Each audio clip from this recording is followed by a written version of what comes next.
Hi everyone, welcome back to my channel. If you're new here, my name's Amanda and I will be sharing many facets of my life with you guys, to include many of my hobbies like gardening, home canning, food preservation, motherhood related things, cooking, cleaning, outdoor gardening, indoor gardening, anything really that comes up in my life at the time. One example, in today's video, I happen to be 26 weeks pregnant and I want to share with you guys how my first trimester went. So stick around if you're interested in that. If you didn't know, this is my second pregnancy. I also have a daughter who is about 2.5, and so this has been a lot of fun trying to compare and contrast between the two pregnancies and to see how things are a little bit different with each one. So the first thing that I remember about my first trimester was that my nausea kicked in at about 7 weeks, which is very typical. That's kind of when the hormones start rising and getting to that level. I wasn't really feeling up to doing anything. I remember I was pretty much like couch bound for a good couple of weeks where I was just miserable, very nauseous. Even just like slight movements of my own body would like set me off. And I will say though, luckily I was not one of those people that vomited all the time. My nausea really just caused me to dry heave a lot. So luckily, I was blessed in that regard, but the nausea itself was quite miserable. If you can imagine having a 2.5-year-old running around crazy with all of her energy, and then you just kind of feel like poop on the couch, and she is just hyper and crazy. Like it was a challenge for a little while. I wanted to get into some of the other symptoms that I had during my first trimester.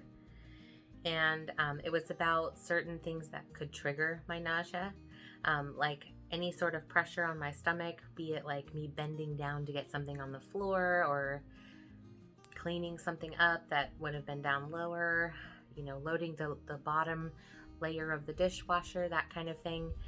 Those movements would trigger my dry heaving.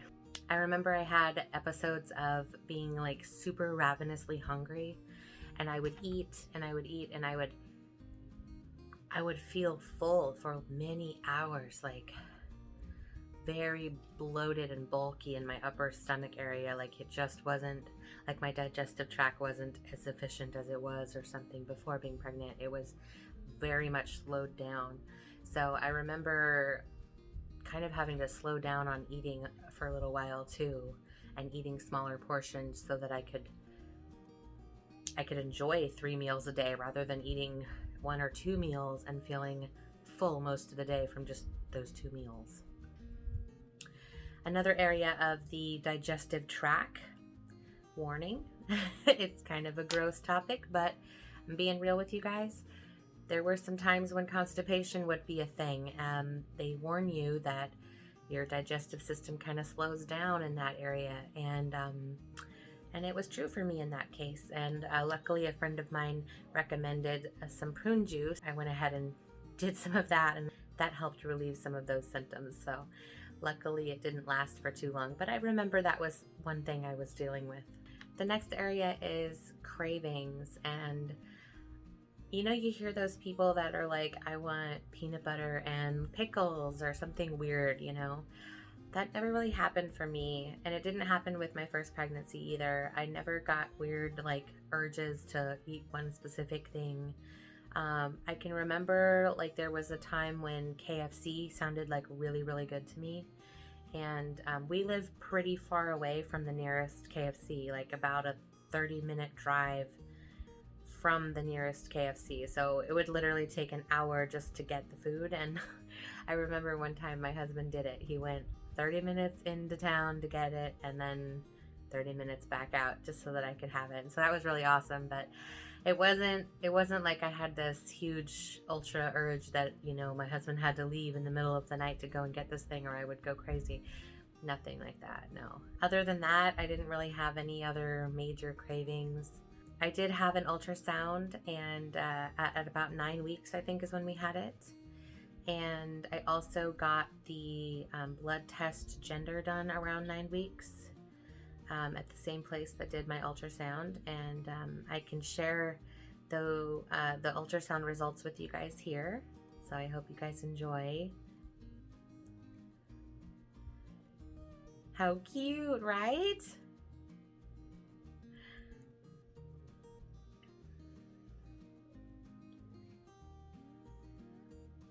During the ultrasound, we were told that everything was developing well and that our next ultrasound would be around our 20-week mark, and that would be when we would have the anatomy scan. I will share the gender reveal in an upcoming video, so stay tuned for that. Okay, so the next part is I wanted to share with you some of the similarities and differences that I can think of between my first pregnancy and this pregnancy. There was a bit of a weight gain difference between my first pregnancy and this one. My first one, I really didn't gain any weight. I kind of stayed right where I was up until about 3 weeks before I delivered. And that last 3 weeks, I think I gained maybe about 10 pounds. Like, it was very little. I didn't gain very much, and I think a lot of it honestly was that I had been put on an IV and IV fluids, and I ended up being hospitalized for like 3 weeks with my first pregnancy with preeclampsia and pregnancy-induced hypertension, and I had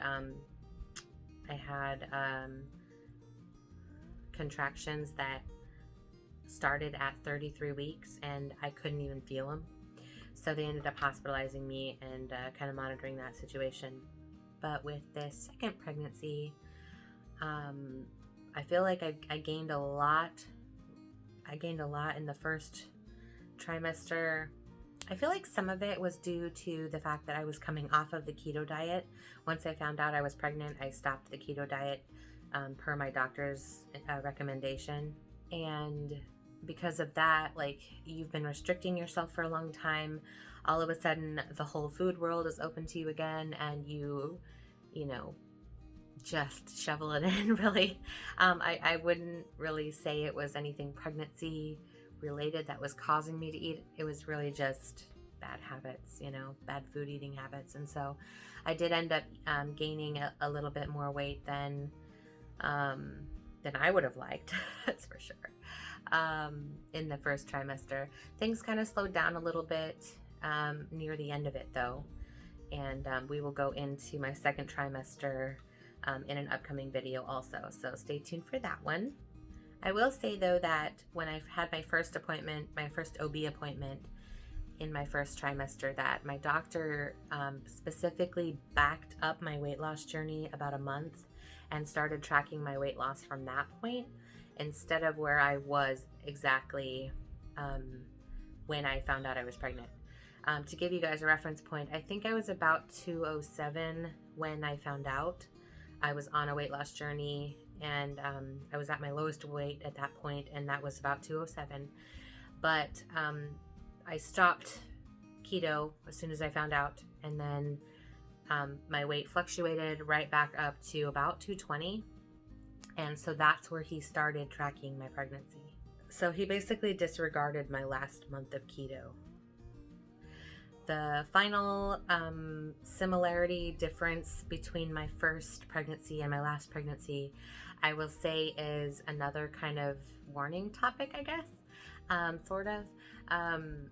I feel like my breasts are a lot more sensitive with the second pregnancy. I feel like my mood swings and like the hormonal aspect of it all has been a little bit more intense than my first pregnancy all around. Not like mood swing wise, but like, I felt like my nausea was a little more intense. I felt like the breast sensitivity was a little more intense. I felt like things like that. So that's really all I can think of as far as my first trimester went. Like I said, I have a few more videos coming, so I hope you stay tuned. I have my upcoming 26-week OB appointment that I plan on filming and sharing with you guys what the doctor said and what happened during my visit, and so that should be coming pretty soon. I plan on doing a gender reveal video in the next couple weeks, I'm hoping. And also, I plan on sharing with you how my second trimester went, because very soon I will be transferring into my third trimester. So it'll be just in time to share how that second one went. I really hope you guys enjoyed this video, and if you did, please make sure to hit that subscribe button down below, and please make sure to hit that thumbs up button. On the screen you will see a couple of videos. I hope that you'll consider checking one of them out. I did have quite a long weight loss journey that I went through. Got a bunch of videos on here about that, so if you can relate to any of that content, I encourage you to check it out.